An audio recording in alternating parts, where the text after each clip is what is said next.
الحمد للہ رب العالمین والصلاة والسلام علی سید المرسلین وعلی آلہ واصحابہ اجمعین.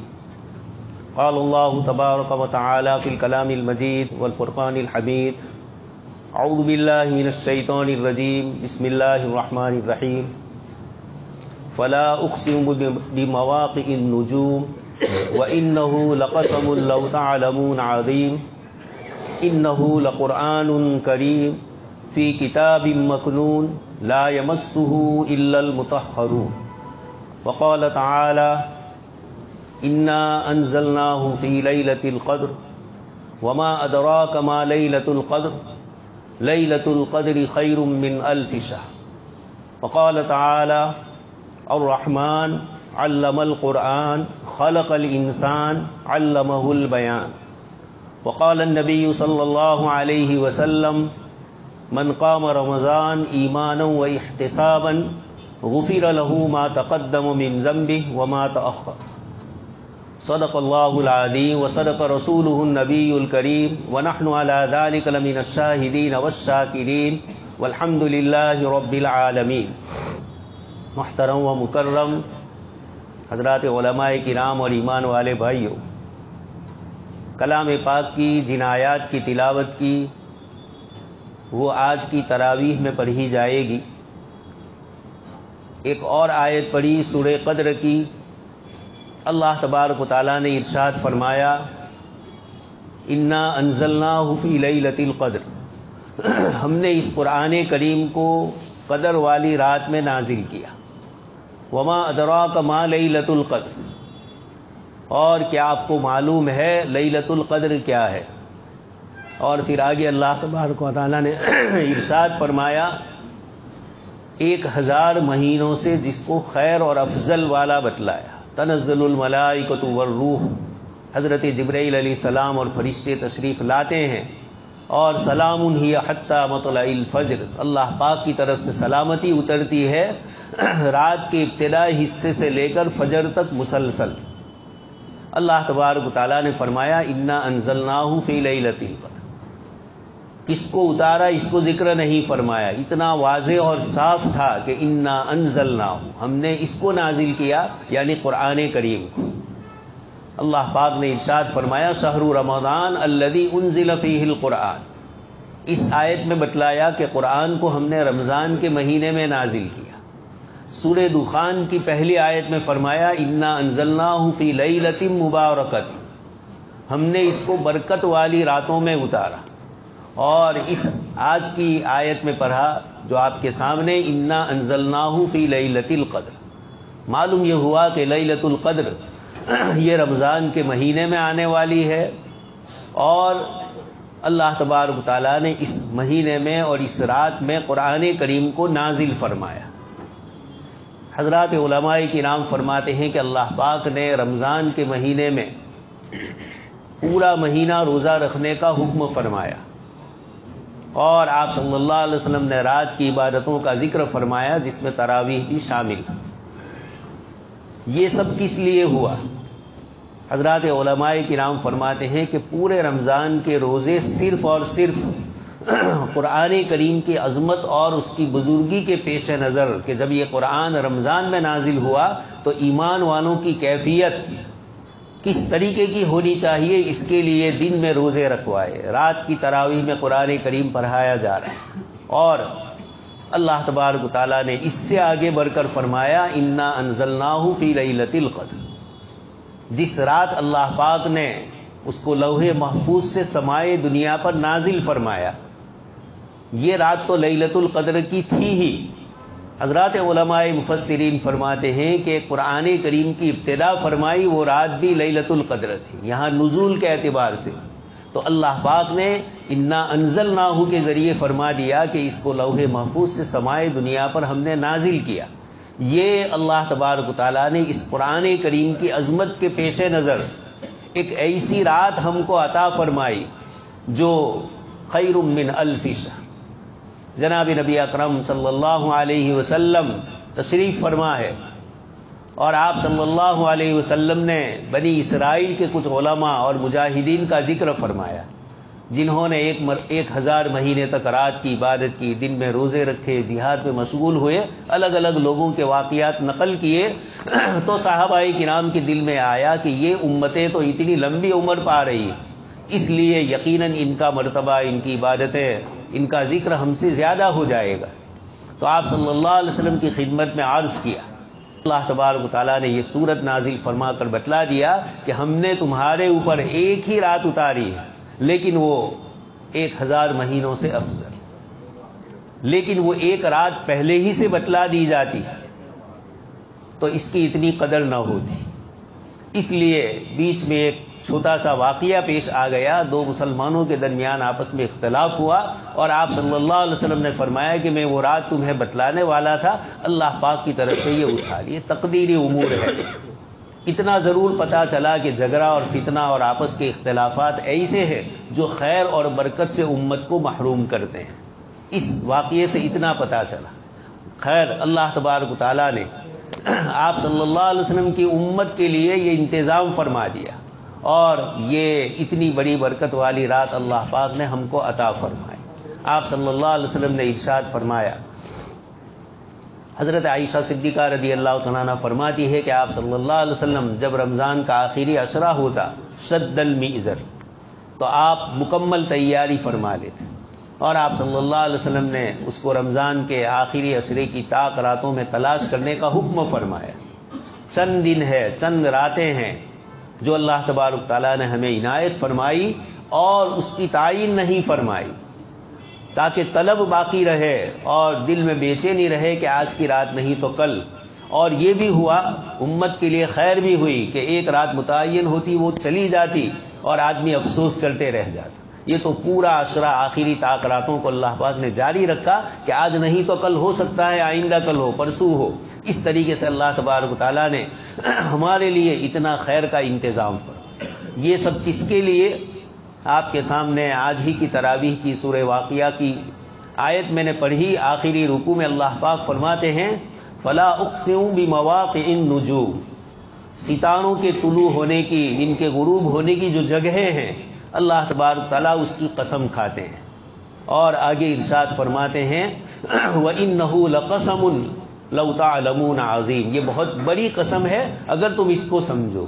ستاروں سے جیسے رہنمائی ہوتی ہے اور ستاروں کا جمگٹ اللہ پاک نے آسمانی دنیا پر اتنا عجیب و غریب نظام سے بنایا ہے، قرآن کریم کو بھی اللہ پاک نے فرمایا وَإِنَّهُ لَتَنزِيلُ رَبِّ الْعَالَمِينَ، اور یہاں پر بھی فرمایا اللہ تبارک و تعالیٰ نے کہ یہ انَّهُ لَقَسَمٌ لَوْ تَعْلَمُونَ عَظِيمٌ إِنَّهُ لَقُرْآنٌ كَرِيمٌ فِي كِتَابٍ مَّكْنُونٍ، لوح محفوظ میں اس کو جو رکھا گیا، محفوظ صحیفوں میں رکھا گیا، ان صحیفوں کو لا یمسہ الا المطہرون، پاکیزہ نفوس اور پاکیزہ انسان اور پاکیزہ فرشتے ہی اللہ تبارک تعالیٰ کی اس کتاب کو اٹھانے والے، اسی لیے آگے فرمایا لا یمسہ الا المطہرون۔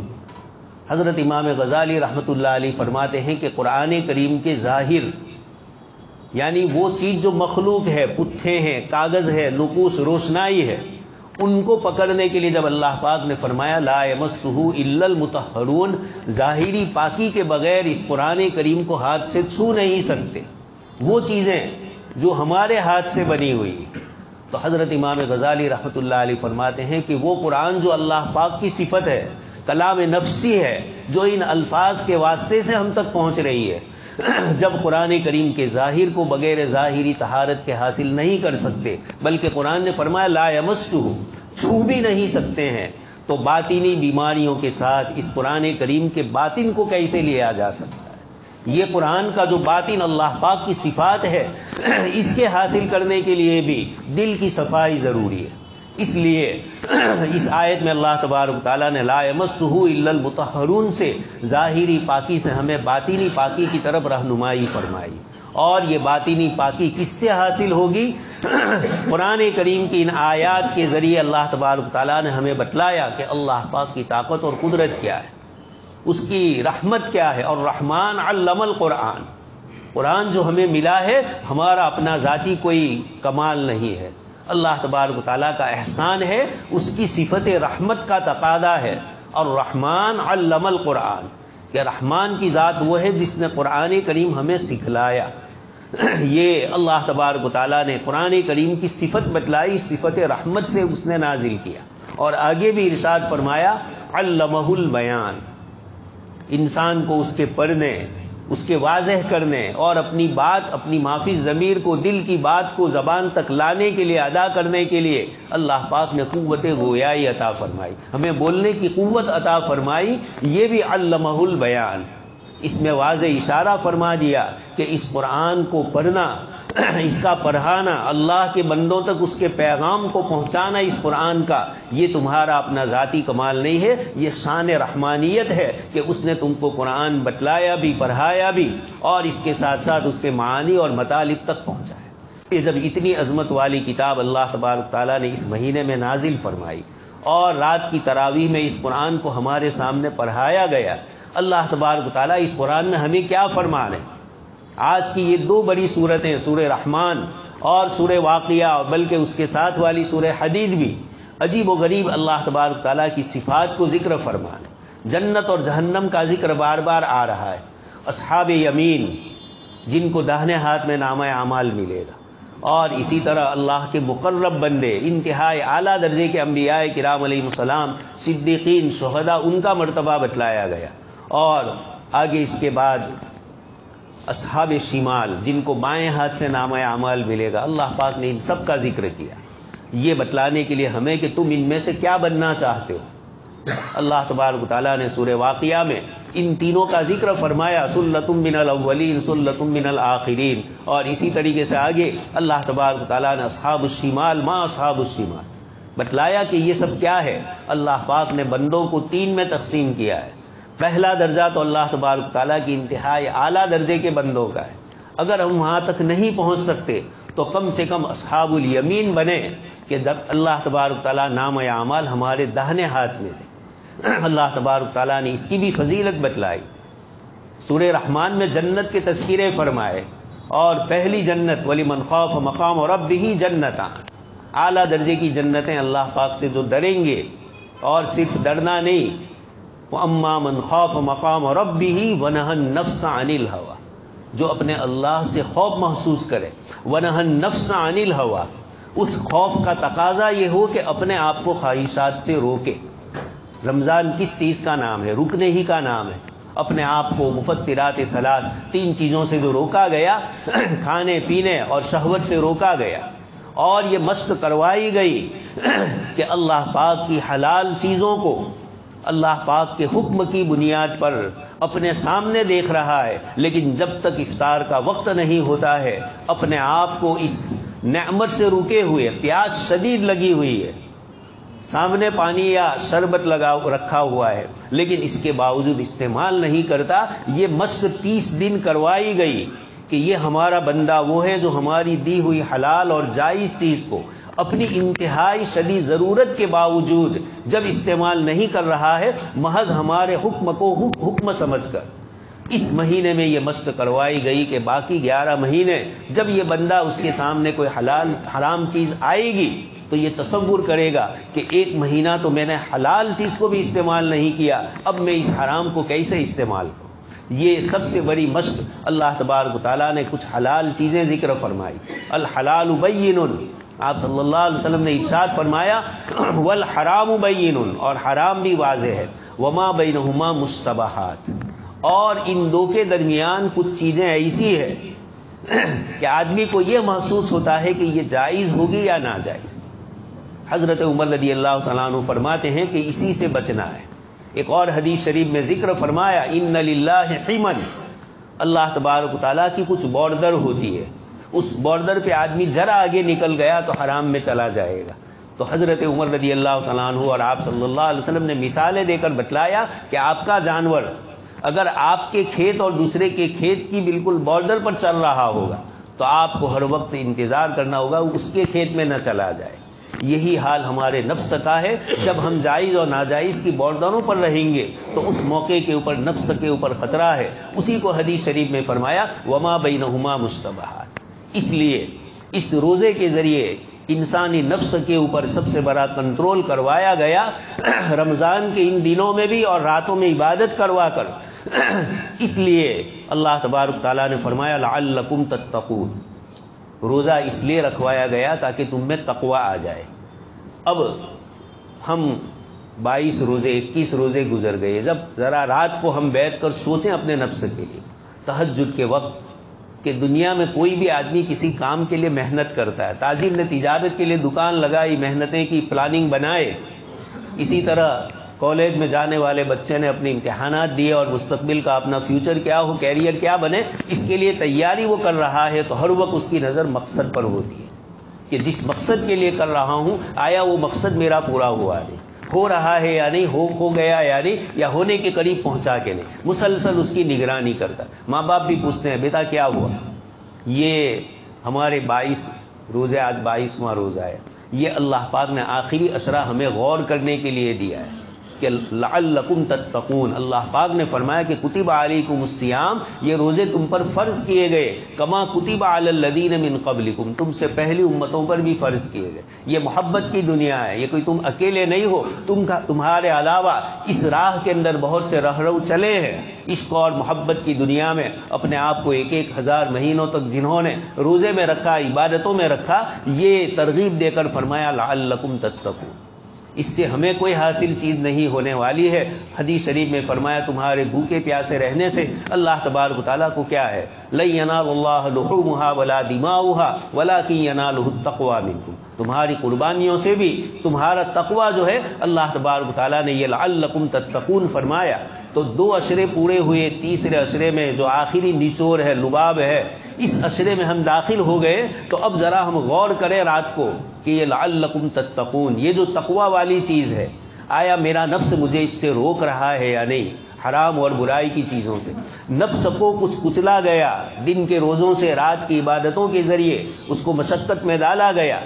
تو آیا ونہى النفس عن الہوى والی کیفیت پیدا ہوئی یا نہیں ہوئی. تو پھر اس کے بعد اللہ پاک نے فرمایا وَأَمَّا مَنْ خَافَ مَقَامَ رَبِّهِ وَنَهَى النَّفْسَ عَنِ الْهَوَى فَإِنَّ الْجَنَّةَ هِيَ الْمَأْوَى. جنت اس کا ٹھکانہ ہوگی. اللہ پاک نے سورہ رحمان میں اعلیٰ درجے کی جنت میں جو نعمتیں ملے گی اس کو بھی ذکر فرمایا. اس کے بعد والی اس سے کم درجے والی جو ہے اس کے متعلق بھی آخری رکوع میں اللہ تبارک تعالیٰ نے فرمایا وَمِن دُونِهِمَا جَنَّتَانِ. یہ پہلی جنتوں کے بعد وَمِن دُونِهِمَا اس سے کم درجے والی. تو اگر پہلے درجے میں ہم نہیں ہیں تو کم سے کم وَمِن دُونِهِمَا جَنَّتَانِ والی نعمتیں یہ ملے گی. اللہ تبارک تعالیٰ نے اس کے لیے خواہشات کو روکنے کا حکم فرمایا. پہلے اپنی قدرت اور طاقت بتلائی. اللہ تبارک تعالیٰ سورج اور چاند کا مالک ہے. سمندر میں بہنے والا پانی اللہ تبارک تعالیٰ ان دونوں کے درمیان بینہما برزخ لا یبغیان.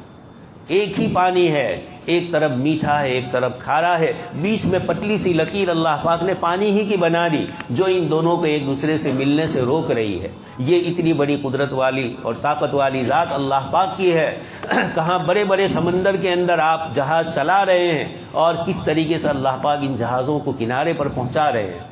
بڑی بڑی اسٹیمریں اور بڑے ہوائی جہاز آج کی دنیا دیکھ رہے ہیں. ان ساری اپنی نعمتوں کو ذکر کیا. سمندر کے اندر اللہ پاک نے قیمتی نعمتیں رکھی ہے, لؤلؤ والمرجان, کئی سے قیمتی موتی اور جواہرات. اللہ پاک نے ان سب کا ذکر کر کے اپنی قدرت اور اپنی طاقت کو بتلایا. اور اس کے بعد اللہ تبارک تعالیٰ نے ہمیں اپنی حقیقت بتلائی. سورہ واقعہ میں اللہ تبارک تعالیٰ نے فرمایا, عجیب و غریب انداز میں فرمایا افرأیتم ما تمنون, تمہاری حقیقت کیا ہے, انسان کی پیدائش کیا ہے. افرأیتم ما تمنون اانتم تخلقونہ ام نحن الخالقون. میاں اور بیوی ملتے ہیں, اس کے بعد بچے کی پیدائش ہوتی ہے, یہ کون کرنے والا ہے. والذی یصورکم فی الارحام کیف یشاء. ماں کے پیٹ میں پانی کے اوپر تصویر بنانے والی ذات. دنیا کے انسان تو چیز پر بناتے ہیں, یہ پانی کی تصویر. اور کیسی تصویر, کروڑ ہا کروڑ انسان, لیکن ایک کا چہرہ دوسرے سے ملا ہوا ہے. دونوں کے چہروں کے درمیان فرق کتنے اس کے یہاں سیمپل ہوں گے. اللہ پاک فرماتے ہیں یصورکم فی الارحام, یہ ماں کے رحم کے اندر اللہ پاک انسانی تصویر بناتے ہیں. تین اندھیریوں کے اندر اللہ تبارک تعالیٰ نے حضرت انسان کو پیدا کیا. اللہ تبارک تعالیٰ فرماتے ہیں کہ مرد اور عورت کے ملنے کے بعد 9 مہینے یہ بچہ ماں کے پیٹ میں کیا کر رہا ہے, کن کیفیتوں سے گزر رہا ہے, کن کن طریقوں سے اللہ پاک کی طرف سے من نطفۃ ثم من علقہ, اللہ پاک کی طرف سے کیسی اس کی ترتیب بن رہی ہے. اور فَقَسَوْنَا الْعِظَامَ لَحْمًا, اس کے بعد ہڈیوں کے اوپر گوشت چڑھایا جاتا ہے اور یہ ایک دوسری مخلوق بن جاتا ہے. اللہ تبارک تعالیٰ ان 9 مہینوں میں کیسے روح پھونکتے ہیں, اللہ تبارک تعالیٰ نے یہ ساری کیفیت قرآن کریم کی مختلف آیتوں میں بتلایا تم کیا ہو. آگے اس کے بعد فرمایا صرف اسی میں نہیں, اس کے بعد تمہارا کھانا پینا کیا ہوگا. افرأیتم ما تحرثون, کھیتی تم کرتے ہو, انتم تزرعونہ ام نحن الزارعون, دانا تم ڈالتے ہو یا ہم یعنی دانا تو انسان نے ڈال دیا, اس کے بعد اس کو اگانا, کوپل فتنا, اتنی بڑی مضبوط زمین اور ایک معمولی سا کوپل چھوٹی سی نکلتی ہے زمین کو پھاڑ کر اوپر. یہ زمین کو کون پھاڑتا ہے؟ خالق الحب والنوا, وہی ذات جو دانے کو اور گٹلی کو پھاڑتی ہے. مفسرین فرماتے ہیں ایک دانہ ہوتا ہے, ایک دانے میں اللہ پاک نے اس کی جڑیں بھی رکھی ہے درخت کی اور اس کی شاخیں بھی رکھی ہے. کاشتکار جب زمین میں دانہ ڈالتا ہے اس کو پتا نہیں ہے کون سا حصہ جڑیں بننے والا ہے اور کون سا حصہ اوپر کی ڈالیاں بننے والا, وہ تو ڈالتے ہوئے چلا جاتا ہے. اس دانے کو ترتیب دے کر نیچے جڑوں والا حصے کو نیچے رکھنا اور شاخوں والے حصے کو اوپر رکھنا, یہ کون کرتا ہے؟ یہ افرأیتم ما تحرثون انتم تزرعونہ ام نحن الزارعون. اگر ہم چاہتے تو ایک دم تمہاری کھیتی کو اجاڑ دے, بالکل پکی تیار ہے, اور اچانک آندھی آ جائے, بارش آ جائے. دیکھ رہے ہیں ابھی بھی کچھ علاقوں کے اندر بارش ہوتی ہے اور وہاں ابھی کچھ کھیتی کی چیزیں باقی ہے, لوگ پریشان. اللہ پاک فرماتے ہیں یہ کھیتی کو نیچے سے لے کر اوپر تک 3-4 مہینے مسلسل کاشتکار اس کی حفاظت کرتا ہے, پریشان ہوتا ہے. ذرا آئی تو بھی پریشان, بارش کم ہوئی تو بھی پریشان, زیادہ ہوئی تو بھی پریشان. یہ ساری ہر قسم کی چیزوں سے یہ کون بچاتا ہے؟ اللہ تبارک تعالیٰ فرماتے یہ کھیتی بھی ہم اگاتے ہیں. اسی طرح سب سے بنیادی ضرورت انسان کی پانی. افرأیتم الماء الذی تشربون اانتم تزرعونہ ام نحن الزارعون.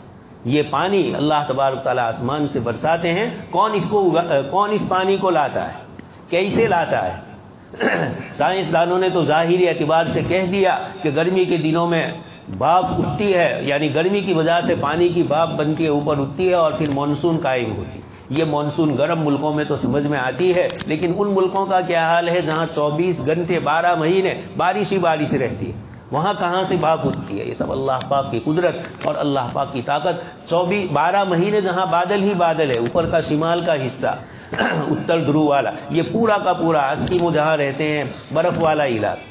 اللہ پاک فرماتے ہیں افرأیتم الماء الذی تشربون, اس پانی کو جو تم پیتے ہو, انتم انزلتموہ من المزن, اس کو بادل سے تم برساتے ہو. یہ بھی نظام فرمایا, ظاہر میں آسمان سے وہ برس رہا ہے لیکن بیچ میں بادل کا حصہ رکھا. اگر یہ بادل نہ ہوتا تو بارش سیدھی اوپر گرتی, اوپر سے. دیکھ لیا ابھی کچھ علاقوں میں کڑے گرے ہیں, بڑے بڑے ٹکڑے, انسان کے سر پر لگے تو سر توڑ ڈالے. اللہ پاک نے بادل بنا دیا, مزن بنا دیا, اور ہلکی ہلکی فہار سے بارش برس رہی. یہ اللہ پاک کی قدرت اور طاقت. اسی خداوند قدوس نے سورج کی اتنی بڑی روشنی رکھی, 9 کروڑ 30 لاکھ میل کی دوری پر رکھا, اور وہاں سے اس کی تمازت, اس کی گرمی, اور اندر اس کے اندر کچھ ایسی چیزیں ہیں جو انسانی صحت کو نقصان, چمڑی کو نقصان پہنچائے. اللہ پاک نے بیچ میں اوزون کے پردے ڈال دیے, اور ان کی وجہ سے وہ زہریلے مادے وہی رہ جاتے ہیں, اور اس کو چھلنی میں چھان کر یہ روشنی بھی ہم تک پہنچے گی. یہ کون کرنے والا ہے؟ اللہ پاک فرماتے ہیں یہ کون دینے والا ہے؟ تو افرأیتم الماء الذی تشربون. اللہ پاک آگے فرماتے ہیں افرأیتم النار التی تورون, یہ جو آگ تم جلاتے ہو, یہ تمہارا گیس اور یہ تمہاری جتنی بھی جلانے کی کیروسین وغیرہ, گندک وغیرہ, یہ ساری چیزیں کس نے عطا فرمائے؟ اللہ پاک نے. اللہ پاک فرماتے ہیں اگر اللہ پاک یہ نہ دیتے تو تم کیا کرتے؟